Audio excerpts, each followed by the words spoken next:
So Kentucky Constitution 16, maybe. So yeah, so I'm just actually going to read this passage that comes from the book Kentucky Government, Politics, and Public Policy, and it's you can buy the ebook for $31. So I think it's a textbook. But we have here in Google Books constitutional revision, okay, and I will take notes on this because this is some of the densest information that I've actually come across. So, constitutional revision. Constitutional reformers have used amendment rather than a convention to change the Constitution. So, that's how the Constitution of Kentucky has been changed, generally speaking, through amendment and not through a convention. Voters rejected convention calls in legislative directed referenda conducted in 1931, 1947, 1960, and 1977. And so it'd be interesting to see the language on all those, but I saw the language on the 1977 ballot, and the exact language was, shall Kentucky have a constitutional convention.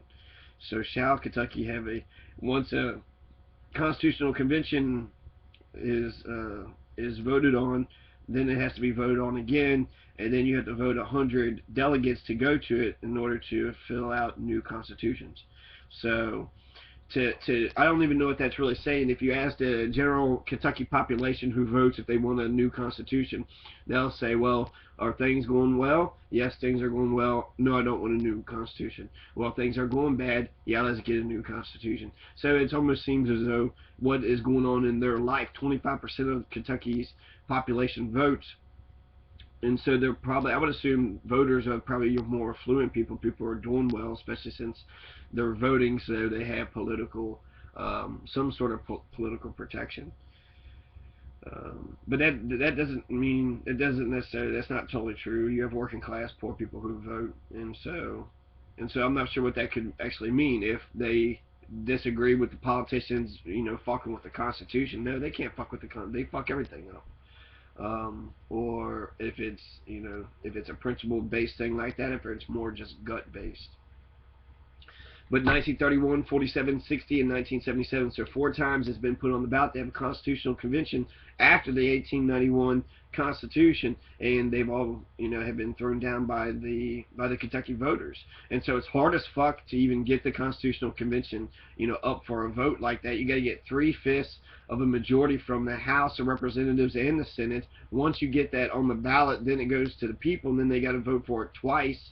And then after it goes twice, and then there's an actual constitutional convention. So I guess that's not that hard, but you would have to have 3/5 of the House of Representatives and the Senators who wants to revise the Constitution. And then, they'd have to do such a good job that the voters will ratify the Constitution once they actually get into the thing. So it's not that hard, but they have also tried in 1966, they tried a Constitution where they did a statute change. So instead of putting it on the ballot to have a convention, they put it on the ballot to vote on a new constitution. And so it was a revised constitution, but it was as a statute. And the way they got it passed as a statute was because Section 4 of Kentucky's Constitution allows for violent revolution. They say that people can alter and abolish a government however they deem proper. And so if the people want to vote by statute to replace their constitution instead of going through a constitutional convention, well, that's their right. They're allowed to do it. And so a lot of people, actually powerful people, got on board in the 1966 the Assembly proposed Constitution.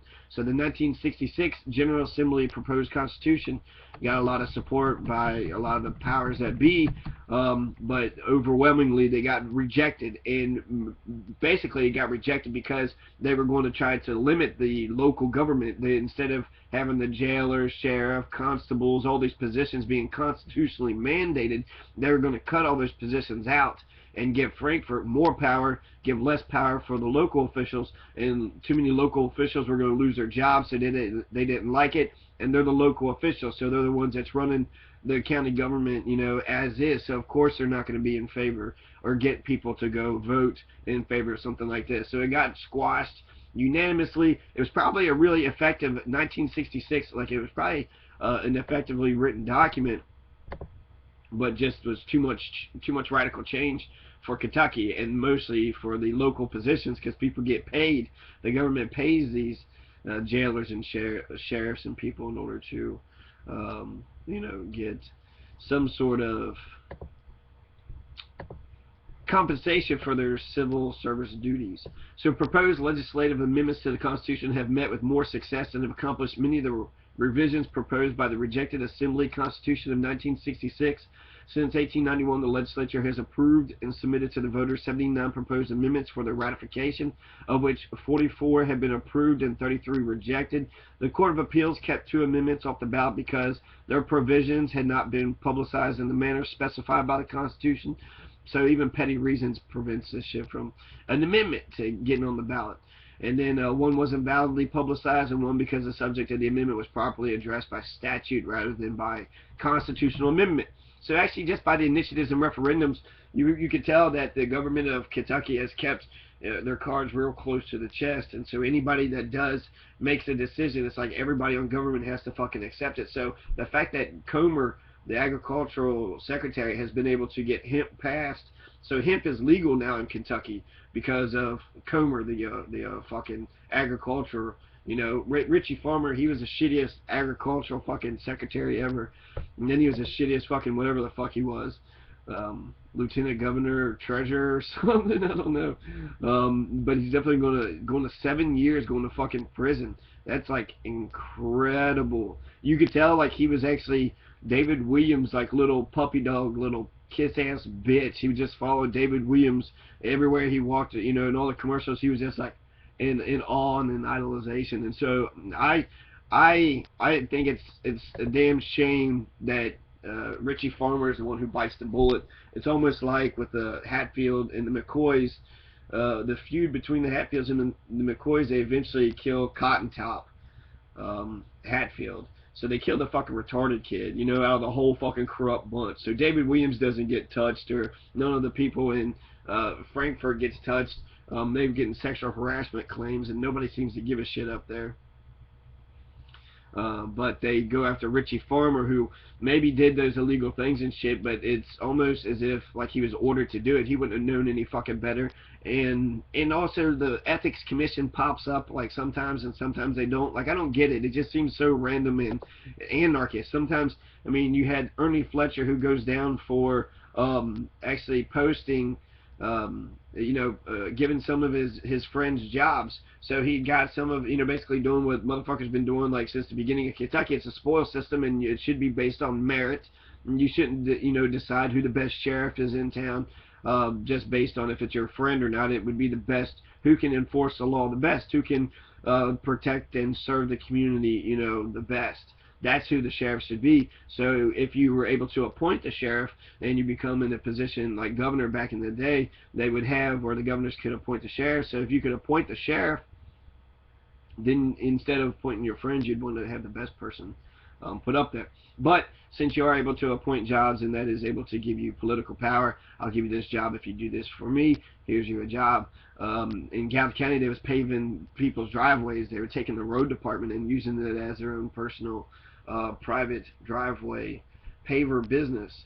So it was a spoil system. Scratch my back, scratch yours. Actually, it's sort of how politics is. It all comes down to economics anyways, and it comes to business. So if you don't have jobs in order to pass out, what sort of incentives do you have in order to get people to listen to you? So it does kind of cut some leverage out from under you, but in order to have it merit-based, it's smarter, it's better, it's more fair.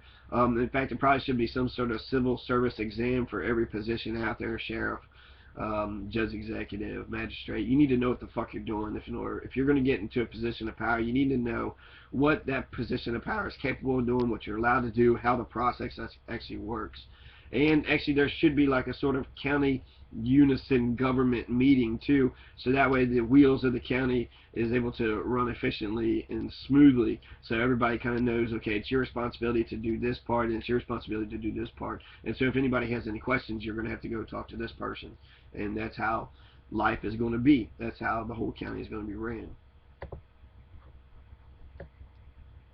So the 1966 Assembly passed Constitution that was going to be shoved through by statute to the voters' ratification.